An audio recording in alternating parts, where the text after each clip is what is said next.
Hey guys, welcome back to my channel. आज हम लोग पढ़ेंगे कि डिफरेंस क्या होती है इंस्ट्रक्टिव इंटरैक्शन और परमिसिव इंटरैक्शन के बीच में। ठीक है, ये आपको तब मिलती है जब आप डेवलपमेंटल बायोलॉजी पढ़ रहे होते हैं। एंड डेवलपमेंटल बायोलॉजी की शुरुआत में ये थोड़ी सी बेसिक्स है, तो ये आपको जानने की ज़रूरत है in order to understand developmental biology more clearly. So फिर अभी देखते हैं कि इंस्ट्रक्टिव पर मैं यहाँ पे लिख देती हूँ इंस्ट्रक्टिव एंड परमिसिव इंटरैक्शन। ठीक है, ये दोनों हम पढ़ने वाले हैं, लेकिन ये पढ़ने से पहले मैं आपको थोड़ा सा बेसिक्स बता देती हूँ। अगर आपको वो बेसिक्स पता है आप स्किप कर सकते हैं। देखिए, इंडक्शन में क्या होता है, सपोज एक सेल है, सेल ए है और दूसरा है सेल बी। तो सेल ए कुछ सिग्नल भेजती है और सेल बी उसे रिस्पॉन्ड करके ये अपना फंक्शन परफॉर्म करने लगता है। ठीक है, the whole process is known as induction. ठीक है, ये एक सिग्नलिंग इवेंट्स है, मतलब जिसमें कि क्या होता है, एक सेल सिग्नल भेजता है और दूसरा सेल वही सिग्नल को लेके रिस्पॉन्ड करते हैं एंड देन उसके बाद वो अपना फंक्शन गेन करता है। ठीक है, दिस इज इंडक्शन। एंड इस केस में हमने देखा कि यहाँ पे दो सेल इन्वॉल्व है। एक सेल हो गया वो जो सिग्नल भेजता है, डेट मीन्स ये सेल इंडक्शन कर रहा है, तो इसीलिए हम इसे इंड्यूसर कहेंगे। और जो बी सेल है जो सिग्नल वो रेस्पॉन्स कर रहा है, इसको हम इसीलिए कहेंगे रेस्पॉन्डर। ठीक है, इंड्यूसर और रेस्पॉन्डर। और ये जो भेजते हैं ना, वो जो सिग्नल है, वो सिग्नल्स को हम समटाइम्स स्टिमुलाई वो भी बोलते हैं। सो आपको कंफ्यूज नहीं होना है, स्टिमुलाई। ठीक है, ओके, सो ये हमारा बेसिक था। अब हम बढ़ते हैं कि जो भी इंस्ट्रक्टिव है इंटरैक्शन और परमिसिव इंटरैक्शन के बीच में। देखिए, इंटरैक्शन वो होती है ना जब हम दो सेल्स एक दूसरे से साथ इंटरैक्ट करते हैं एंड उसके बाद वो रेगुलेट करती है फंक्शन। अब इसमें क्या होती है कि बहुत सारे टाइप्स होते हैं, प्रॉक्सिमेट होते हैं, एपिथेलियल मेसेंकाइमल इंटरेक्शन होते हैं, वो भी एक्सप्लेन करना है तो आप मुझे बताइए। बट यहाँ में हम प्रॉक्सिमेट इंटरेक्शन की बात करने वाली हूँ, सिंस यहाँ पे मैं आपको क्या बोलने वाली हूँ, इंस्ट्रक्टिव एंड परमिसिव था, राइट। तो जब मैं इंस्ट्रक्टिव और परमिसिव के बारे में बात करने वाली हूँ, ये दोनों प्रॉक्सिमेट इंटरेक्शन में आते हैं। ठीक है, अब प्रॉक्सिमेट या फिर इसको ये भी बोल सकते हैं कि इंडक्टिव इंटरेक्शन। अब यहाँ मैंने आपको इंडक्शन के बारे में बता दिए थी। ठीक है, ये वो इंडक्शन नहीं है जो घर पे होता है, ये वो इंडक्शन है जो हमारे बॉडी में हो रही होती है। ठीक है, चलिए, प्रॉक्सिमेट और अभी इंस्ट्रक्टिव और जो ये है ना परमिसिव, ये दोनों को प्रॉक्सिमेट या फिर इंडक्टिव सिग्नलिंग भी कहते हैं एज ए होल। ठीक है, अब इंडक्टिव और प्रॉक्सिमेट क्यों कहते हैं, क्योंकि ये दोनों सिग्नलिंग अगर परफॉर्म होना है, ये दोनों अगर इंटरेक्शन होना है, तो फिर क्या होता है, सेल को एक दूसरे के पास रहनी होती है। ठीक है, ये सेल एक दूसरे के पास रहनी होंगी, ताकि ये इंडक्शन होने के लिए क्या मैंने आपको कहा था कि एक सेल सिग्नल छोड़ती है, जो दूसरा सेल उस सिग्नल को रेस्पॉन्ड करके वो अपना फंक्शन गेन करती है ना, यही तो कहा था मैंने। लेकिन अभी यहाँ पे यही हो रहा है कि ये सेल दो सेल को पास होना पड़ेगा। अभी ये सेल अगर दूर होता, यहाँ पे होता, ये वाला जो पर्टिकुलर सेल है, ये वाला जो पर्टिकुलर सेल है वो अगर यहाँ होता, तो क्या ये अपना सिग्नल इस तक पहुँचा पाता? नहीं पहुँचा पाता। इसके लिए भी एक थ्योरी आती है, फ्रेंच फ्लैग मॉडल, वो मैं आपको बताऊँगी अलग से।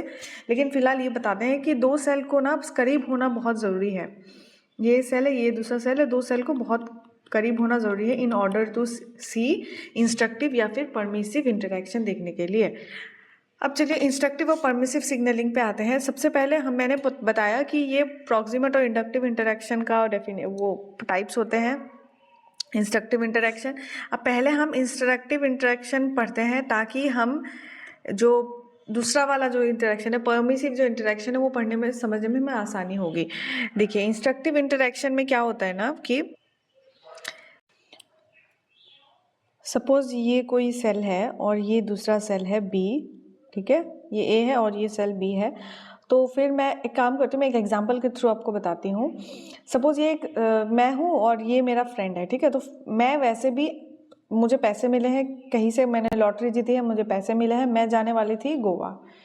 ठीक है, मैं जाने वाली थी गोवा, लेकिन मैं वैसे भी जाने वाली थी गोवा, अकेले सोलो ट्रिप पे जाने वाली थी, लेकिन मेरा एक फ्रेंड है तो उसने मुझे बताया कि उसको भी जाना है कहीं घूमने के लिए, उसको भी कहीं पे लॉटरी मिली है, उसको भी कहीं पे घूमने जाना है, लेकिन वो चाहती है कि मैं और वो दोनों मिलके कहीं और जाए। सपोज हम बाली जाएं, ठीक है, हम दोनों मिलके बाली जाएं। तो फिर अब ये हो रहा है कि ए जो मैं थी, मेरे को तो वैसे भी जाना ही था मैं गोवा, लेकिन बी के प्रेजेंस में मेरा जो है ना, मेरा जो फेट है वो चेंज हो गया, मैं पहुंच गई बाली, मैं और बी दोनों मिलके बाली पहुंच गए हैं। सो ऐसा ही होता है कुछ इंस्ट्रक्टिव सिग्नलिंग, ठीक है, इंस्ट्रक्टिव इंटरेक्शन। देखिए, क्योंकि बी जो है, बी का काम हो रहा है ए को इंड्यूस करना, जो ए ऑलरेडी गोवा जाने ही वाला था, लेकिन बी के प्रेजेंस में वो चला गया बाली। तो अब ए अगर बी प्रेजेंट नहीं रहा, अगर बी प्रेजेंट नहीं रहा तो ए क्या होगा, वो वैसे भी गोवा चला जाएगा, मैं वैसे भी गोवा चली जाऊंगी, क्योंकि बी ने मुझे कुछ सिग्नलिंग नहीं दी तो मैं जाके गोवा पहुंच जाऊंगी। तो ये हो गया है इंस्ट्रक्टिव। ए को किसी इंस्ट्रक्शन की ज़रूरत थी, ए को थोड़ा सा पैम्पर का, थोड़ा सा कुछ मतलब दिमाग मैनिपुलेशन का ज़रूरत था, जो जिसकी वजह से ए पहुंच गया बाली। This is known as instructive signalling. अब इसी का मैं एक आपको लाइव के साथ एग्जांपल, जो हर्ट सेल्स के बारे में एग्जांपल देके बताती हूँ। एक सेल है ए और दूसरा सेल है बी। तो बी ए को सिग्नल दे रहा है कि तू जाके हर्ट बना, हर्ट का सेल बना, ठीक है, तू जाके हर्ट का सेल बना। अगर बी नहीं हुआ, अगर बी नहीं भी हुआ तो भी हर्ट जो ए है ना, वो जाके स्किन का सेल बनाएगा, स्किन का सेल बनाएगा, ठीक है। तो डेट मीन्स कि इंस्ट्रक्शन की, ए को इंस्ट्रक्शन की ज़रूरत थी सो डेट वो अपना जो है फेट गेन कर सके और हर्ट सेल बना सके, ठीक है। अगर ए को वो इंस्ट्रक्शन नहीं मिलेगी तो वो स्किन सेल बना लेगी, लेकिन कुछ तो बनाएगी वो, ठीक है, जो कि एबनॉर्मल तो नहीं है, लेकिन वो हाँ, लेकिन वो कुछ और ज़रूर बना लेगी, ठीक है।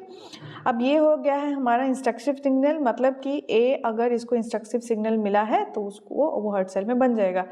इसे हम क्या कहते हैं, फॉर एग्जांपल, एक एग्जांपल के थ्रू मैं बताती हूँ। ए अगर एक्टोडर्म है, ठीक है, एक्टोडर्म को अगर बी की जो सिग्नलिंग मिली है तो फिर इंस्ट्रक्टिव सिग्नल मिला है, तो एक्टोडर्म जाके क्या बन जाएगा, ए जो है वो जाके नोटोकॉर्ड बनेगा। मैं क्लियर करके एक बताती हूँ। ये सेल ए है, अगर बी से उसको सिग्नलिंग मिली तो वो जाके नोटोकॉर्ड बनेगा,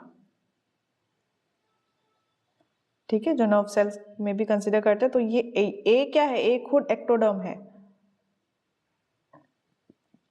ठीक है। अब ए को अगर बाई चांस किसी वजह से बी ने सिग्नलिंग नहीं दी, बी पहुंच नहीं पाया उसके पास, तो ए क्या करेगा, वो नोटोकॉर्ड तो नहीं बनाएगा, लेकिन वो क्या करेगा, स्किन का सेल बना लेगा, इट इज एपिडर्मिस, ठीक है। तो इससे ये पता चल रहा है कि जो इंस्ट्रक्टिव सिग्नलिंग है ना, वो इंस्ट्रक्टिव इंटरेक्शन, वो बहुत ही ज़्यादा ज़रूरी होती है किसी एक सेल को उसका फेट बताने के लिए। अब इतना तो हमने समझ ली। अब दूसरा एग्जाम्पल, दूसरा जो टाइप था वो पढ़ते हैं। दूसरा टाइप था हमारा परमिसिव। जैसे नाम से पता चला आपको, ये कुछ परमिशन दे रहा है, ये कुछ परमिशन दे रहा है। अब परमिशन कैसे, वो मैं बताती हूँ आपको। फॉर एग्जाम्पल कि देखिए, सब कुछ सही है, एक सेल है, अभी मैंने ए सेल और बी सेल के बारे में बताया था, ए और बी सेल के बारे में बताया था। बी सेल ए को बताता है कि तुझे हर्ट का सेल बनना है, ठीक है। अब इस पोजीशन पे ए को पता होता है कि उसे क्या करना है, ए को पता है कि उसको क्या करना है, वो सेल ऑलरेडी स्पेसिफाइड और डिटरमाइंड है, ठीक है, क्योंकि उसे ऑलरेडी इंस्ट्रक्शन मिल चुका है। ये इंस्ट्रक्शन मिलने के आगे की कहानी है, ठीक है, उसको ये सेल ऑलरेडी स्पेसिफाइड और डिफरेंशिएटेड है,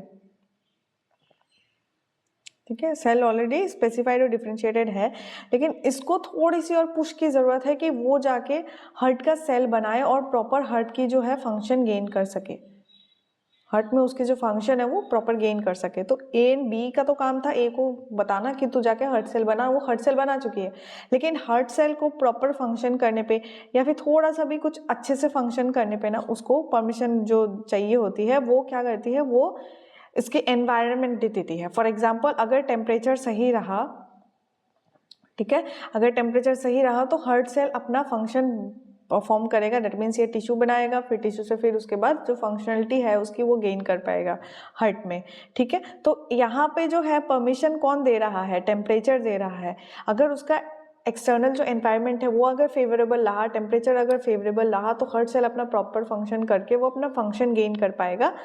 इसे हम कहते हैं permissive interaction, cell already specified है, सेल को ऑलरेडी पता है उसे क्या करना है, क्योंकि उसे बी से इंटरेक्शन जो इंस्ट्रक्शन है वो मिल चुकी है बी से, तो सेल को अभी वो पता है कि उसे क्या करना है, लेकिन फिर भी हम उसे थोड़ा सा पुश देते हैं, थोड़ा सा बताते हैं कि नहीं तुम्हें थोड़ा सा ना ये टेम्परेचर उसको ऐसा करना पड़ेगा जिसके वजह से वो प्रॉपर फंक्शन कर पाएगा। यहाँ इस केस में क्या हो जाता है, टेम्परेचर इसके लिए एक एक्सटर्नल एनवायरनमेंट का वो प्ले करता है जो उसको परमिशन दे देगा कि हाँ अब तुम वो हार्ट सेल का जो एक्सप्रेशन है टिश्यू बनने का वो प्रॉपर फंक्शन कर सकते हो।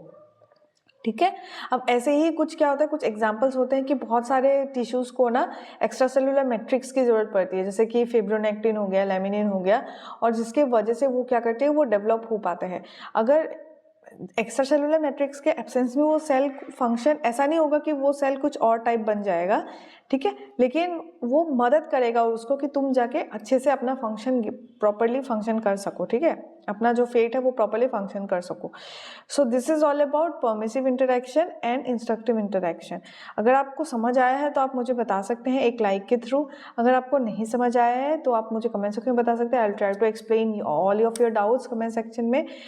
एंड चैनल को सब्सक्राइब नहीं किया है तो please consider subscribing to my channel. आज के लिए इतना ही। आई होप आपको समझ आ गया है कि what is instructive signalling and what is permissive signalling, and that's all for today. Thank you so much for watching guys, have a nice day.